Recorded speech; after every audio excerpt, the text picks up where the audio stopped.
Hello everyone, नमस्कार। स्वागत है आप सभी का अपने इस यूट्यूब चैनल ब्रिजेश कुमार टक पर। तो साथियों, जूनियर अकाउंटेंट के सभी अभ्यर्थियों के लिए जिनका भी 2 गुणा के रिजल्ट में नाम आ चुका है, तो उन सबके लिए बड़ी अपडेट निकल कर सामने आ रही है। आप सभी को बता दूं कि डॉक्यूमेंट वेरिफिकेशन के रिगार्डिंग में बोर्ड की तरफ से अपडेट दे दी गई है और कई सारी यहाँ पर बड़ी अपडेट्स भी निकल कर सामने आ रही हैं। जैसे कि आपको यहाँ पर कई सारे जो अभ्यर्थी हैं वो डॉक्यूमेंट वेरिफिकेशन में बाहर होने वाले हैं। तो इसके प्रमुख कारण क्या हैं, कौन कौन से किस वजह से वो अभ्यर्थी जो बाहर होने वाले हैं। साथ ही साथ में डीबी शेड्यूल को लेकर भी यहाँ पर अपडेट आ चुकी है कि आखिर डीबी के रिगार्डिंग में जो डीबी डेट रहने वाली है उसके रिगार्डिंग में जो भी यहाँ पर महत्वपूर्ण जानकारियाँ मिलने वाली हैं तो वो कब तक हमें मिलने वाली हैं और डीबी एग्जैक्टली कब से कंडक्ट कराया जाएगा। तो इन सारी चीज़ों को लेकर आपको इस वीडियो में बताने वाला हूँ। बाकी चैनल पर अगर आप नए हैं तो सब्सक्राइब कर सकते हैं, क्योंकि जूनियर अकाउंटेंट के रिगार्डिंग हर इंपॉर्टेंट अपडेट तुरंत इस चैनल के माध्यम से दी जाती है। अगर आपका कोई भी डाउट, कोई भी कन्फ्यूजन, कोई सवाल है तो आप कमेंट बॉक्स में पूछ सकते हैं। हमारा टेलीग्राम चैनल भी आप ज्वाइन कर सकते हैं। वहाँ पर भी जो PDF फॉर्मेट में अपडेट होती है प्रोवाइड करा दी जाती है। इसका लिंक आपको नीचे वीडियो के डिस्क्रिप्शन में मिल जाएगा। तो चलिए हम आगे बढ़ते हैं और बात कर लेते हैं कि आखिर बोर्ड ने क्या कुछ अपडेट दी है और आखिर डीबी कब से कंडक्ट कराया जाएगा, कौन से अभ्यर्थी डीबी में बाहर होने वाले। उससे पहले मैं आपको यहाँ पर एक चीज़ बता दूँ कि कुछ अभ्यर्थियों ने यहाँ पर मैसेज के माध्यम से प्रश्न पूछा था कि जो 10th और जो 12th की मार्कशीट है तो उसके रिगार्डिंग में कुछ अभ्यर्थियों का ये मैसेज था कि अगर हमारी मार्कशीट खो गई है तो उस केस में हमें क्या करना होगा।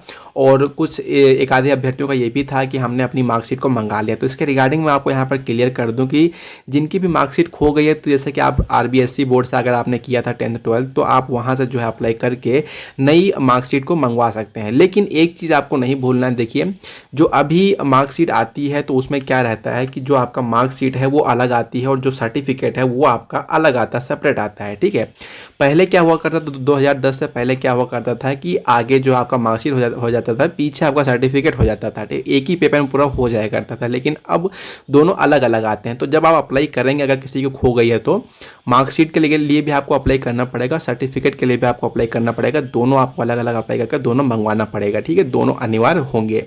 आई होप आपका इसके रिगार्डिंग में डाउट क्लियर हो गया होगा। नेक्स्ट हम यहाँ पर देख लेते हैं कि जो यहाँ पर अपडेट आई है, जहाँ पर सीधे बोर्ड अध्यक्ष के द्वारा यहाँ पर ट्वीट के माध्यम से बताया गया है कि ANM, GNM, CHO, JRA, अग्नि सुपरवाइज़र, एग्रीकल्चर सुपरवाइज़र और यहाँ पर साथ ही साथ में कंप्यूटेटर भर्तियों की डीबी की बातचीत संबंधित विभागों की जा रही है। प्रयास है विभागों की मदद से डीबी की जाए। CHO, ANM, GNM की डीबी की डेट अगले हफ्ते में दे देंगे। बाकी सबकी डीबी डेट्स उसके आगे आएगी। यानी कि जो भी CHO, ANM और GNM की जो डीबी डेट है उसको आपको उसके रिगार्डिंग में अगले हफ्ते यहाँ पर देने की बात कही जा रही है। और जो बाकी हुए आपके जैसे कि जूनियर अकाउंटेंट की अगर हम बात करें तो वो आपकी लगभग नेक्स्ट वीक में देखने को मिल जाएगी, यानी कि नेक्स्ट वीक में देखने को मिल जाएगी। ठीक है, ओके, यहाँ पर ये चीज़ तो क्लियर हो गई। हम यहाँ पर नेक्स्ट बात कर लेते हैं आप सभी के यहाँ पर कि जो यहाँ पर भर्तियाँ, यानी कि भर्तियाँ जो कंडक्ट कराई गई थी, टोटल 7 भर्तियाँ कराई गई थी, उसमें से 6 का भी जो है डीबी कंडक्ट कराया जाना है।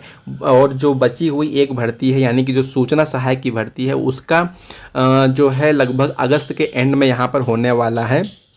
टाइपिंग टेस्ट होने वाली है, उसके बाद में उन सभी का जो है डीबी कंडक्ट कराया जाएगा। ठीक है, तो इन जो 6 भर्तियों का डीबी कंडक्ट कराया जाने वाला है, अराउंड आप रख सकते हैं कि लगभग 20,000 अभ्यर्थियों के यहाँ पर डीबी कंडक्ट कराया जाएगा।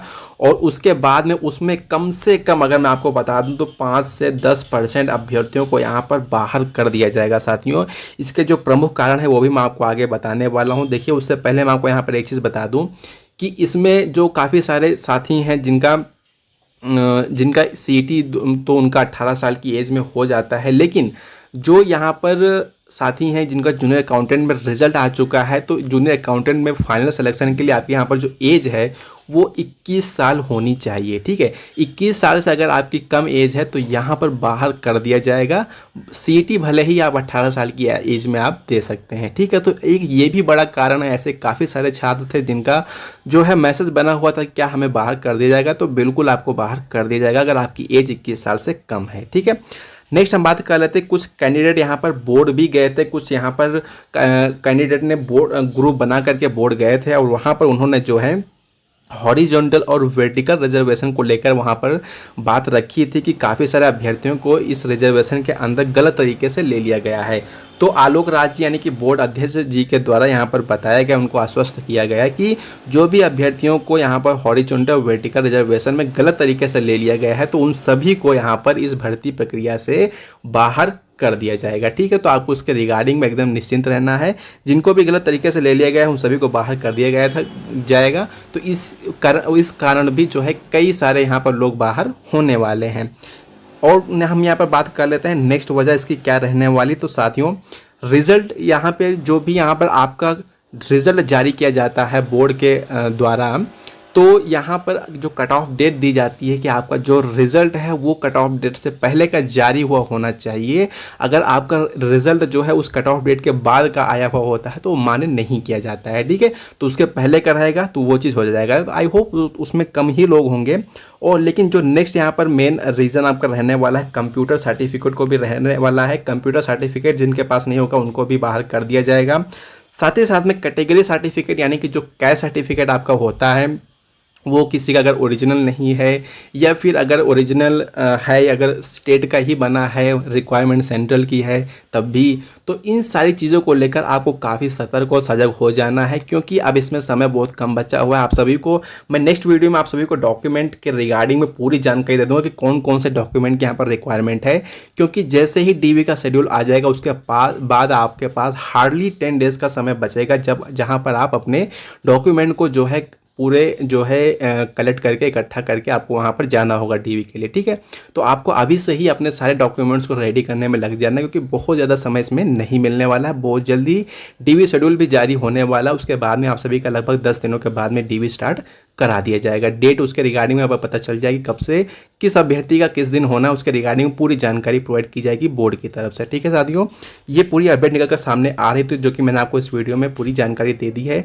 बाकी जो भी अपडेट आएगी आपको नेक्स्ट वीडियो के माध्यम से अवगत करा दिया जाएगा। नेक्स्ट वीडियो हम आपको डॉक्यूमेंट के रिगार्डिंग बता देंगे जो भी डॉक्यूमेंट यहाँ पर रिक्वायरमेंट है। ठीक है, तो वीडियो को आप लाइक कर सकते हैं, चैनल को आप सब्सक्राइब कर सकते हैं। कुछ भी डाउट हो तो आप कमेंट बॉक्स में पूछ सकते हैं। मिलते हैं अगली वीडियो में। जय हिंद, जय भारत।